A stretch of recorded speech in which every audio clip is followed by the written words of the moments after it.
সুপ্রিয় দর্শক, শুভেচ্ছা। জুলাই বিপ্লবের খুনিরা এখন কোথায় আছে? বিদেশে বসে দেশ অস্থিতিশীল করার চক্রান্তে তারা লিপ্ত আছে।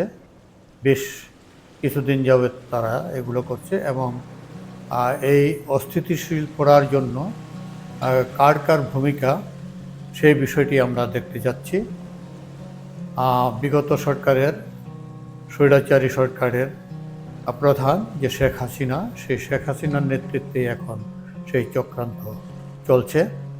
শেখ হাসিনা, ওবায়দুল কাদের, আসাদুজ্জামান খান কামাল, জাহাঙ্গীর কবির নানক, বাহাউদ্দিন নাসিম, বিপ্লব বড়ুয়া আর পুলিশ কর্মকর্তাদের মধ্যে রয়েছে বিপ্লব সরকার, হারুনুর রশিদ। এরা আছেন ভারতে। আর ভারতের বাইরে অন্য দেশে যারা আছেন তারা হচ্ছেন হাসান মাহমুদ বেলজিয়ামে আছেন, শামীম ওসমান দুবাই আছেন এবং নুরুন নবী শাওন ও নজরুল ইসলাম বাবু মালয়েশিয়া আছেন। এরা এখন দেশকে অস্থিতিশীল করার জন্য যে পরিকল্পনা, সেই পরিকল্পনা তারা করে যাচ্ছে। তারা ভার্চুয়ালি তারা মিটিং করছে এবং সশরীরে থেকে মিটিং করছে। ভারতে এই মিটিংগুলো হচ্ছে দেশকে অস্থিতিশীল করার জন্য। সেই বিষয়ে পর্যালোচনার দাবি রাখে বলে আমি মনে করি। জুলাই বিপ্লবে নির্বিচার হত্যার পরিকল্পনাকারীদের বেশিরভাগই দেশ ছেড়ে পালিয়েছে। রহস্যজনক কারণে তাদের গ্রেপ্তার করতে পারেনি বা গ্রেপ্তারে আগ্রহ দেখায়নি পুলিশ ও গোয়েন্দারা। ছাত্র জনতার তীব্র প্রতিরোধের মুখে টিকতে না পেরে 5 আগস্ট সাবেক প্রধানমন্ত্রী শেখ হাসিনা পদত্যাগ করে হেলিকপ্টারে ভারতে পালিয়ে যান। তখনও আওয়ামী লীগের বেশিরভাগ মন্ত্রী, এমপি এবং তাদের দোসর হিসেবে পরিচিত পুলিশ কর্মকর্তারা দেশ ছাড়তে পারেননি। জনরোষের ভয়ে প্রাণ বাঁচাতে তারা কয়েকদিন সেনা হেফাজতে ছিলেন। সেখান থেকে ছাড়া পাওয়ার পর তাদের বেশিরভাগ দেশ ছেড়ে পালিয়ে যেতে সক্ষম হন। তবে তারা কিভাবে বৈধ পথে দেশ ছেড়ে পালাতে পেরেছেন তা নিয়ে জনমনে ক্ষোভ আর প্রশ্নের শেষ নেই। অন্যদিকে মাঠ পর্যায়ে ছাত্র জনতার উপর নির্বিচারে গুলির ঘটনায় সরাসরি জড়িত অনেক পুলিশ কর্মকর্তা এখনও চাকরিতে বহাল আছেন। পুলিশের বিভিন্ন ইউনিটে তাদের সংযুক্ত করে রাখা হয়েছে। কেউ কেউ ইতিমধ্যে গ্রেপ্তার হয়েছেন। এছাড়া কঠোর হস্তে আন্দোলন দমাতে শেখ হাসিনার নির্দেশে প্রতিদিন দমন পরিকল্পনা চূড়ান্ত করা হতো সাবেক স্বরাষ্ট্রমন্ত্রী আসাদুজ্জামান কামালের ধানমন্ডির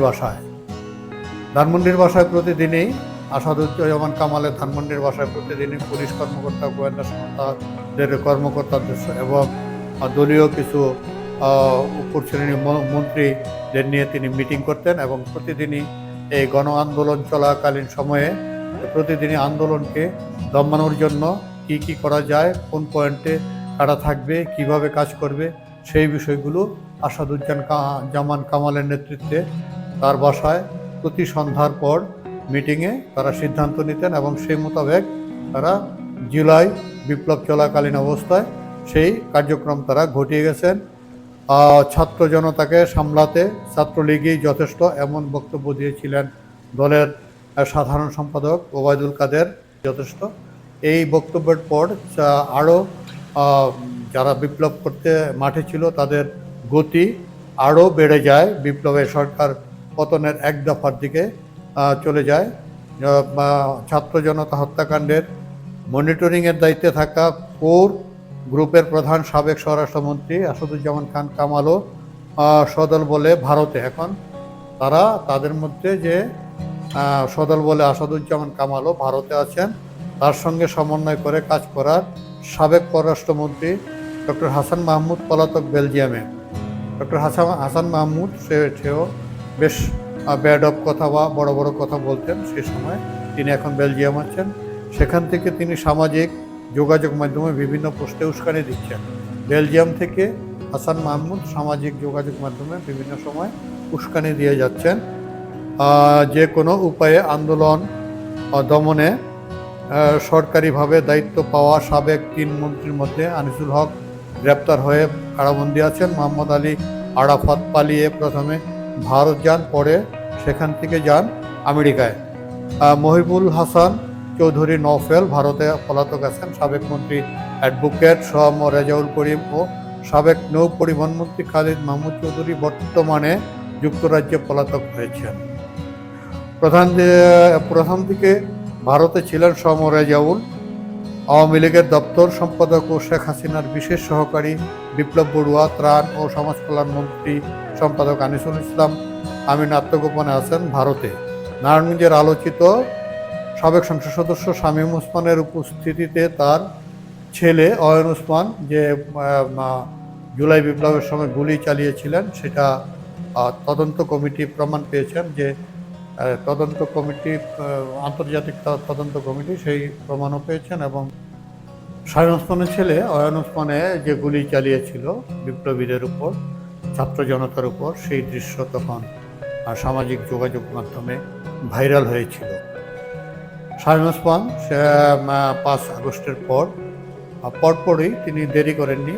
5 আগস্টের শেখ হাসিনার পলায়নের প্রায় সাথে সাথে তিনিও তার পরিবারের সদস্যদের নিয়ে দেশ ত্যাগ করেছেন, পালিয়ে গেছেন।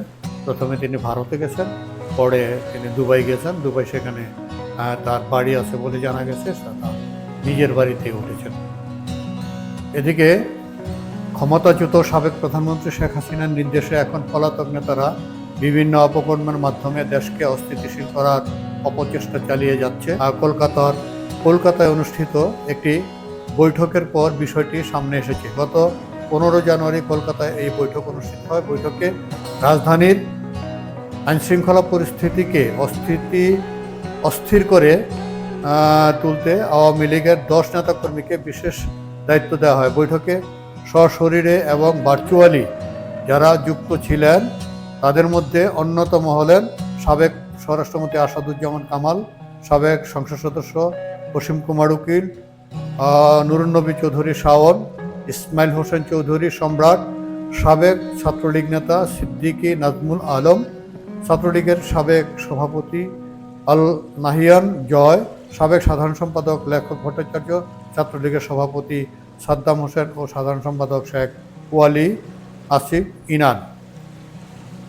এখন পুলিশের কাছে এখন তথ্য আছে যে দেশি বিদেশি একটি চক্রান্ত চলছে বাংলাদেশকে অস্থিতিশীল করার জন্য, এবং এই সরকারকে, অন্তর্বর্তী সরকারকে অস্থিতিশীল করে জনপ্রিয়তা যাতে হারিয়ে ফেলে, এই সরকার যাতে জনপ্রিয়তা লাভ করতে না পারে, দেশ পরিচালনা করতে না পারে, ব্যর্থ সরকার হিসেবে তাকে দেখানোর জন্য শেখ হাসিনা এবং শেখ হাসিনার যে দোসররা আছে বিদেশে বসে সেই পরিকল্পনায় তারা করে যাচ্ছেন এবং কার্যক্রম চালিয়ে যাচ্ছেন। দর্শক, আজ এ পর্যন্তই। ভালো থাকবেন।